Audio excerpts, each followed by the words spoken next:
Assalamualaikum warahmatullahi wabarakatuh. Apa kabar teman-teman? Mudah-mudahan pada sehat semua ya. Oke, pertemuan sekarang saya akan menjelaskan tentang manajemen pesan, gitu ya. Manajemen pesan. Nah, sebelumnya saya sudah menjelaskan tentang manajemen komunikator. Baik, kita lihat di slide berikutnya. Baik, pertemuan ini minimal akan saya sampaikan 8 hal. Yang pertama adalah definisi ya. Lalu yang kedua tujuan, yang ketiga adalah keuntungan. Lalu yang keempat pemilihan, ya tentu saja pemilihan yang berkaitan dengan manajemen besar. Lalu yang berikutnya kelima adalah kendala, gitu ya, kendala apa saja yang biasa dalam proses manajemen besar ini, kendalanya apa. Lalu yang keenam, saya akan membahas tentang kenali audiens, gitu ya. Lalu yang ketujuh, proses penyampaian pesannya itu seperti apa, gitu ya. Dan yang kedelapan itu bagaimana penyampaian pesan yang efektif. Ya, sekali lagi teman-teman ada 8 hal yang ingin saya sampaikan pada pertemuan sekarang, yaitu definisi, tujuan, keuntungan, pemilihan, kendala, kendali audiens, proses penyampaian, dan yang terakhir adalah penyampaian pesan yang efektif. Ya, baik kita lihat di slide berikutnya. Baik, kita memulai dengan definisi manajemen pesan ya. Banyak sebetulnya definisi yang berkaitan dengan manajemen pesan. Tapi pada prinsipnya manajemen pesan itu adalah proses yang sengaja ya, tentu saja sengaja karena diatur di situ, di manage gitu ya, proses sengaja atau sadar dalam ini, merencanakan, menyusun, mengirim, dan mengelola pesan gitu ya. Untuk apa? Untuk mencapai tujuan-tujuan tertentu.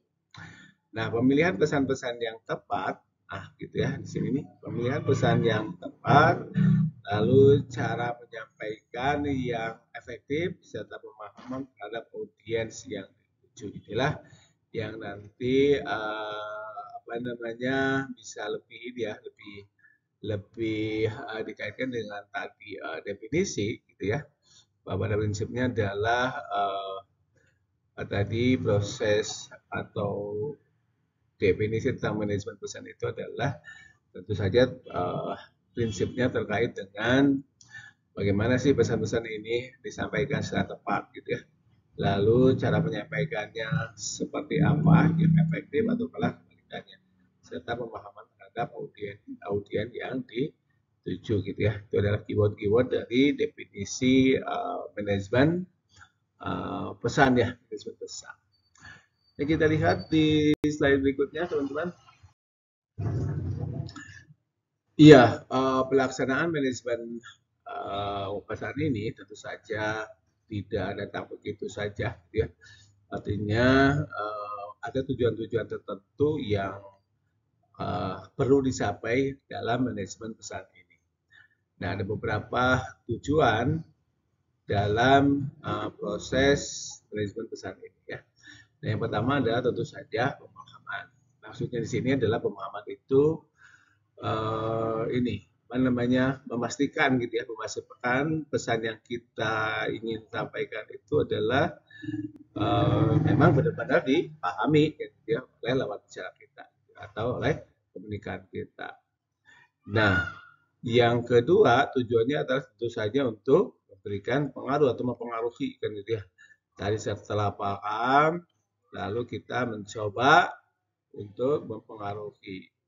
Nah, dengan cara apa? Ya, dengan cara dukungan ya, atau mendukung lewat pesan-pesan itu kita berisi tentang dukungan atau mengubah atau malah hanya memperteguhkan gitu ya. Tujuan yang kedua. Lalu yang tujuan yang ketiga adalah pemberdayaan. Nah, artinya di sini pemberdayaan itu adalah berkaitan dengan motivasi untuk bertindak. Nah, biasanya ini mencakup hak-hak mereka, maksudnya audiens gitu ya, untuk meningkatkan keterampilan atau memberikan dukungan kira-kira apa nih yang harus dilakukan gitu ya. Nah, itulah tujuan dari manajemen pesan. Lalu tujuan yang ketiga adalah pengikat hubungan. Nah, pengikat hubungan artinya apa? Nah, pengikat hubungan itu pada prinsipnya adalah membangun kepercayaan ya, membangun kepercayaan, memperkuat identifikasi gitu ya dengan merek misalnya atau organisasi atau dapat memperkuat jaringan sosial. Nah, itu ya tujuan yang dilaksanakannya manajemen pesannya. Lalu yang berikutnya tujuannya itu adalah mungkin saja adalah menghibur ya. Karena pesan itu kan tidak selalu yang formal-formal, juga bisa yang just kidding juga sama bisa ya. Maka di situ ada unsur tujuannya adalah menghibur. Nah, menghibur di sini itu pada prinsipnya itu adalah memberikan informasi-informasi atau pesan-pesan yang bersifat menghibur untuk apa? Untuk paling tidak menyenangkan audiens, gitu ya. Paling tidak menyenangkan audiens. Nah, lalu yang berikutnya ada pemilihan reputasi, pemeliharaan reputasi, ya. Karena sebelumnya kita sudah melakukan hubungan baik, gitu ya. Makanya dengan manajemen pesan ini kan nanti hasilnya yang namanya juga diatur, gitu ya, di desain sedemikian rupa. Nanti kan otomatis pesan-pesan yang disampaikan itu pun juga sesuai dengan harapan kita kan gitu ya, kalau memang prosesnya berjalan lancar ya. Maka kalau sudah begitu ya otomatis reputasi itu tetap terjaga gitu ya.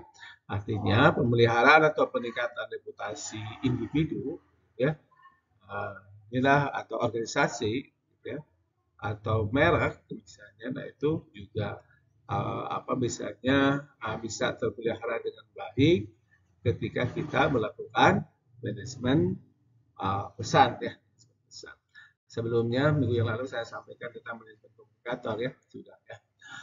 Oke, itu teman-teman tentang tujuan dari manajemen pesan ya. Kita lihat di slide berikutnya sekarang.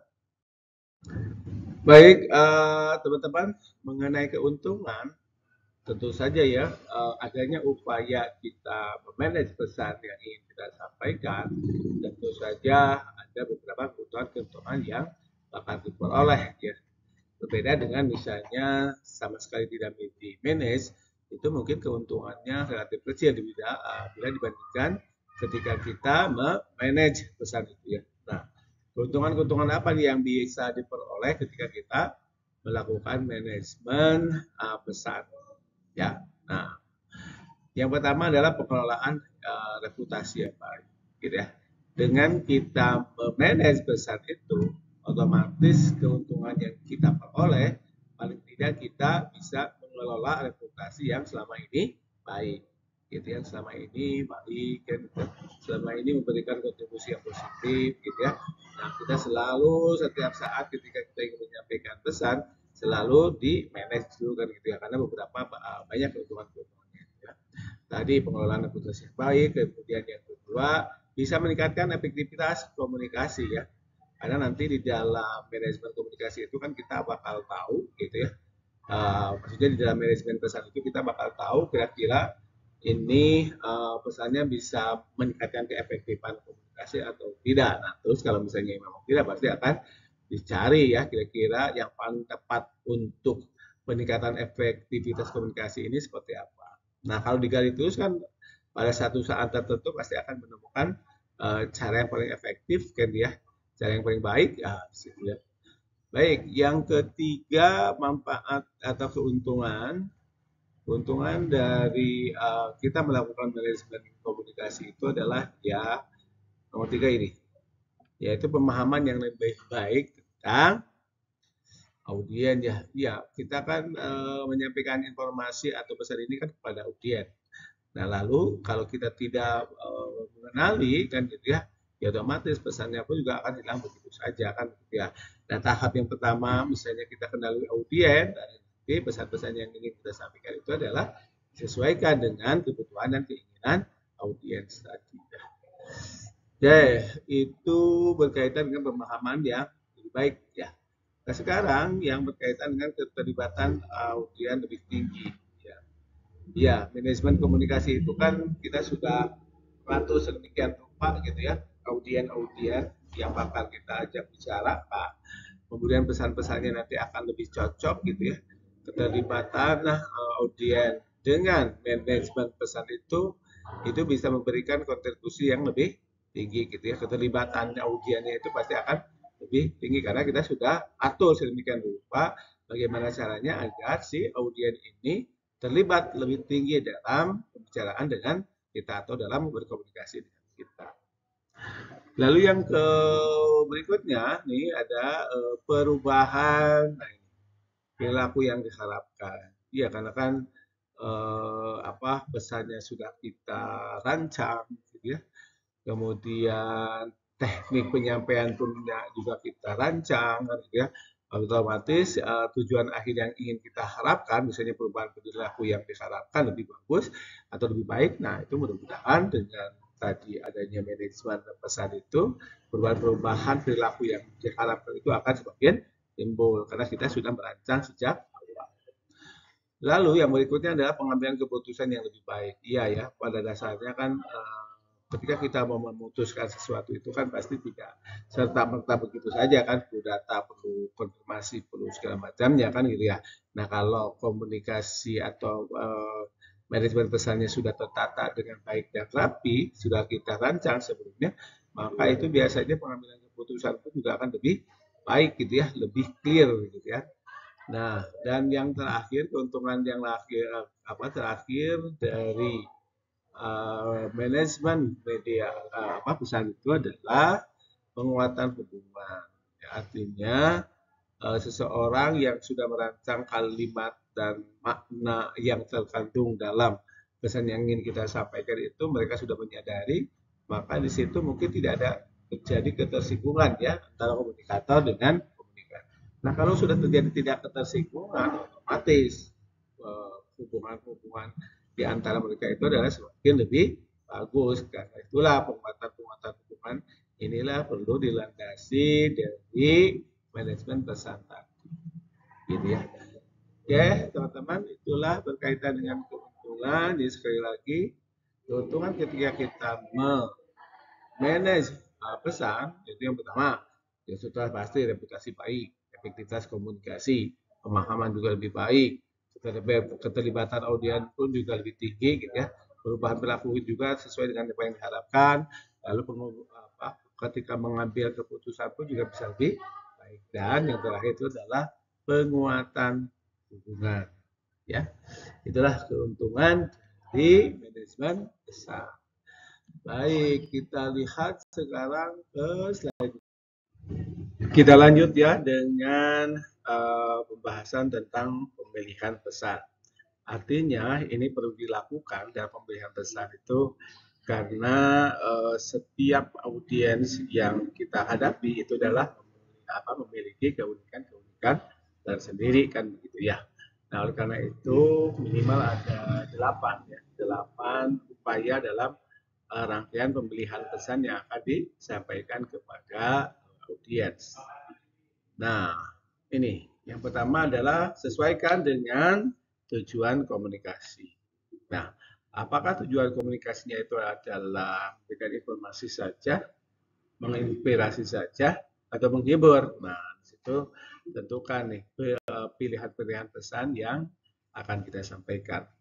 Lalu yang kedua adalah juga kita harus ingat audiens kita itu siapa. Karena di sini adalah heterogen ya audiens yang kita ingin jadikan lawan bicara. Mungkin saja kalau bentuknya komunikasi personal mungkin akan lebih lebih mudah kan. Tapi kalau yang sudah menyangkut massa, nah itu adalah bersifat heterogen.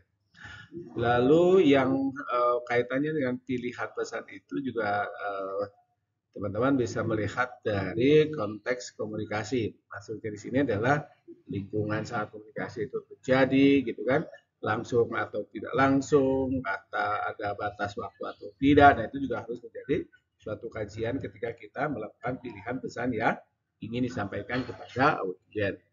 Yang berikutnya, yang keempat, yaitu itu kesesuaian dan relevansi. Artinya topik yang kita bicarakan dengan penyampaian pesan itu apakah memiliki kesesuaian atau tidak misalnya ya. Ya, memiliki kesesuaian atau tidak. Itu juga harus menjadi pertimbangan ketika kita melakukan pemilihan pesan yang ingin disampaikan kepada audiens ya. Nah, atau kepada komunikan. Nah, yang berikutnya adalah keterbacaan dan kepahaman. Nah, artinya apakah pesan yang kita sampaikan itu mudah terbaca, mudah terpahami, gitu ya, atau malah kebalikannya kan gitu ya. Jangankan mudah dipahami, sederhana dan jelas, jangankan seperti itu. Dalam penulisannya pun juga kadang-kadang juga tidak kita bisa tidak bisa dimaknai ini maksudnya apa gitu ya. Lalu dalam pemilihan pesan pun juga kita harus mempertimbangkan emosi dan koneksi. Maksudnya di sini adalah membangkitkan emosi atau menciptakan koneksi dengan audiens atau lawan bicara kita. Nah, berikutnya ini nomor 6 ya, nomor 6 adanya konsistensi dengan branding ya. Konsistensi itu adalah konsisten dengan identitas dan nilai-nilai merek misalnya ketika kita mengkomunikasikan tentang produk. Lalu yang berikutnya yang terakhir dalam pemilihan pesan itu adalah ada kreatif. Nah, kreatif inilah yang paling penting ya.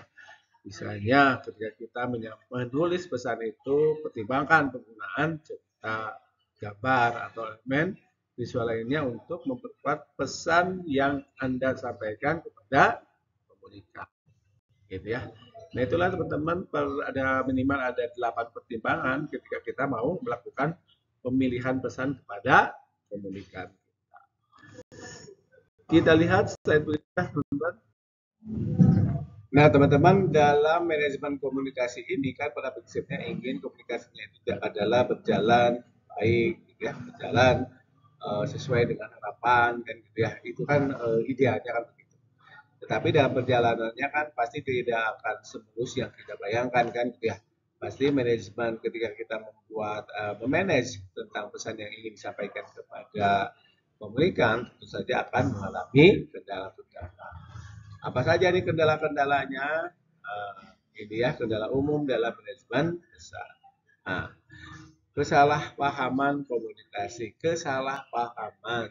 Nah, inilah yang biasanya menjadi kendala dalam memanage pesan. Kesalahpahaman antara siapa? Ya, banyak hal. Misalnya dalam satu tim juga sama kesalahpahaman. Kita sama-sama sedang membuat manajemen pesan, tetapi diwarnai dengan kesalahpahaman, itu juga bisa menjadi kendala terciptanya manajemen komunikasi yang baik. Lalu yang kedua adalah keterlambatan dalam komunikasi. Nah, ini biasa juga keterlambatan juga orang lain sudah bagaimana atau sudah menyerna seperti apa, nah kita baru sampai pada titik tertentu. Nah, itu biasanya keterlambatan dalam komunikasi ini pun juga bisa menghambat atau menjadi kendala umum dalam manajemen pesan. Nah, yang berikutnya adalah kesalahan kesalahan dalam transmisi. Ya, ini pun juga bisa menjadi kendala umum ketika kita ketika merancang tentang manajemen pesan. Kesalahan banyak, ditemukan salah ketik, salah makna, macam-macam ya dalam. Lalu yang berikutnya adalah overload informasi. Nah, kebanyakan informasi gitu ya, juga sempat menjadi bingung. Nah, ketika sudah bingung, ya pasti akan menjadi kendala di situ. Lalu yang berikutnya adalah ketidakcocokan medium, ya. Media itu kan salah satu faktor penting juga ketika informasi ini disampaikan. Nah, kalau tidak cocok, sementara kita pesannya sudah bagus, sudah pertimbangan masak-masak, tapi karena medium yang kita ingin pakai itu tidak cocok, ya tetap akan menjadi kendala di situ ya. Kemudian kurangnya feedback. Iya ya, katakan kalau kurangnya feedback itu kan artinya kita tidak tahu ya apa pikiran mereka terhadap komunikasi yang kita jalankan kan gitu ya. Makanya kurang feedback itulah menjadi salah satu faktor yang juga menjadi kendala dalam manajemen pesan.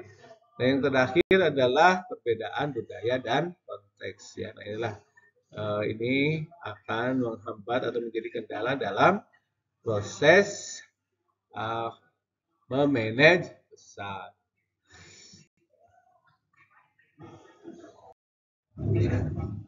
Baik, teman-teman, tadi saya sudah menyinggung sedikit tentang betapa pentingnya kita mengenali audiens ketika kita sedang memanage pesan ya.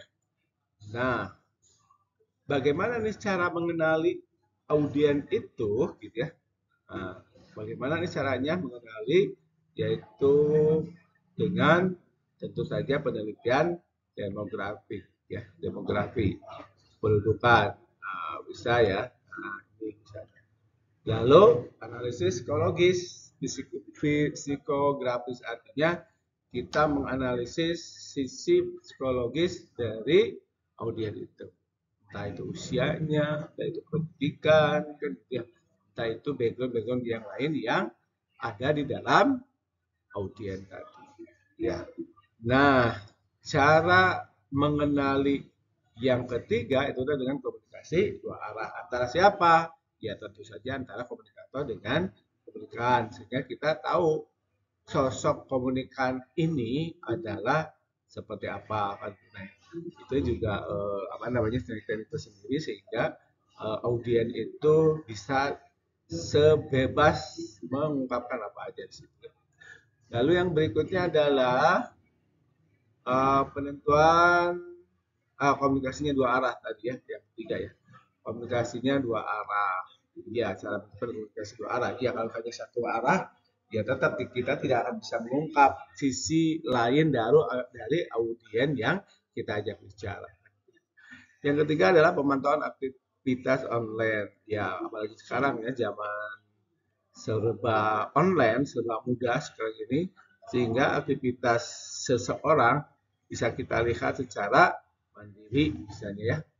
Nah, mereka itu ngapain aja nih dari pagi sampai sore teh. Nah, itu kan salah satunya bisa dipantau lewat aktivitas online-nya masing-masing kan. Kemudian mengenali juga dengan cara mempelajari persaingan antara atau yang terjadi di dalam audiens ya. Lalu gunakan data analitik ya, menganalisis dengan cara kita punya data, lalu kita analisis itu. Nah, apakah audiens ini seperti apa nih karakteristiknya? Ya. Lalu yang berikutnya adalah mengembangkan persona audiens, ya, kembangkan persona audiens, gitu ya. Dan yang terakhir adalah umpan balik atau meminta umpan balik dari lawan bicara yang kita ajak ngobrol atau ajak bicara. Minta umpan baliknya seperti apa. Nah, dari situlah kita bisa mengenali paling tidak ada beberapa hal. Yang pertama, lihat penelitian demografi, psikologi, psikografis, komunikasi dua arah, pantau aktivitas online-nya, dari persaingan, gunakan data analitik dan kembangkan persona audiens. Yang terakhir adalah meminta umpan balik. Oh, tadi saya belum menyampaikan tentang pelajari persaingan. Nah, karena walau bagaimanapun juga hidup ini gitu ya penuh dengan intrik gitu ya atau penuh dengan lika-liku, nah otomatis kita mencoba mencari keterkaitan antara yang mereka miliki, potensi miliki dengan nah gitu ya, dengan apa yang kita ingin raih dalam cara mengenali audiens. Gitu ya. Yang terakhir adalah meminta umpan balik. Saya kira ini teman-teman sudah paham betul ya apa itu umpan balik. Oke. Baik, kita lihat slide berikutnya, teman-teman. Nah, teman-teman, di proses penyusunan ini sebetulnya banyak ahli yang menyebutkan tentang bagaimana ini prosesnya sehingga bisa segera dimengerti oleh para ini ya audiens atau komunikannya. Nah, bagaimana proses penyusunannya? Nah, terlihat bidikan utamanya itu adalah ada perhatian, ada minat, ada keinginan, dan ada tindakan. Nah, keempat hal inilah yang menjadi pendukung utama ketika kita melakukan proses penyusunan dalam rangka manajemen pesan ya. Nah, apa itu attention perhatian? Itu pesannya kira-kira gitu ya harus dibikin secara memikat dan menarik. Interest minat interest atau minat membangkitkan minat audiens terhadap pesan yang disampaikan. Jadi bukan hanya tertuju pada perhatian saja, tetapi juga harus menyangkut pada interest atau minat. Nah, dari minat itulah maka akan timbul, coba timbulkan gitu ya, timbulkan upaya-upaya sehingga si para para komunikan itu berusaha untuk memiliki atau menggunakan produk itu atau layanan tawaran-tawaran lainnya sehingga apa yang disampaikan itu adalah sesuai dengan keinginannya ya. Dan yang terakhir proses penyusunnya itu adalah ada action atau tindakan ya. Nah, di tindakan ini adalah merupakan langkah akhir dalam mendorong audiens untuk mengambil tindakan tertentu. Seperti apa? Di produk, mendapatkan layanan, atau melaksanakan langkah-langkah lain sesuai dengan tujuan komunikasi teman-teman sendiri. Ya. Baik, kita lihat slide. Nah, teman-teman, bagaimana sih sebetulnya cara-cara penyampaian pesan yang efektif itu? Gitu, ya. Nah, kita bongkar-bongkar lagi keterkaitan dengan itu dan memang ada gitu ya. Jadi gini, nah cara menyampaikan pesan yang efektif ya pertama adalah pahami audiens Anda, tentukan tujuan komunikasi, pilih pesan utama, gunakan bahasa yang sederhana dan lalu gunakan pendekatan yang relevan. Jadi caranya banyak, tapi yang saya sampaikan hanya 5 ya. Pahami audiens, tentukan tujuan, pilih pesan utama gitu ya, gunakan bahasa yang sederhana dan jelas, lalu gunakan pendekatan yang relevan. Nah, itulah 5 hal paling penting dalam menyampaikan pesan yang efektif. Nah, 5 hal lainnya adalah gunakan cerita atau contoh. Nah, biasanya audiens yang masih di bawah umur itu adalah biasanya menghendaki cerita atau contoh-contoh yang pernah disampaikan oleh pengasuhnya, oleh ibunya, atau oleh yang lain. Lalu yang berikutnya, bangun koneksi emosional. Ya, ini penting ya. Bangun koneksi emosional. Lalu yang berikutnya adalah berikan bukti atau data pendukung ya sehingga nanti terjadi komunikasi yang dialogis, sama-sama sudah tidak lagi bercuriga-curigaan kan gitu. Lalu buat pesan mudah yang diingat ya. Nah, itu yang mudah diingat, teman-teman bisa mencari sendiri kan gitu ya. Diingat itu seperti apa. Lalu yang terakhir adalah berikan kesempatan untuk bertindak ya. Nah, itu teman-teman itulah tadi teman-teman materi kita hari ini. Semoga apa yang saya sampaikan tadi menjadi trigger buat teman-teman untuk mencari lebih dalam lagi tentang materi kali ini. Dan kita tutup kuliah kali ini dengan bacaan hamdalah. Alhamdulillahirabbil alamin. Wassalamualaikum warahmatullahi wabarakatuh.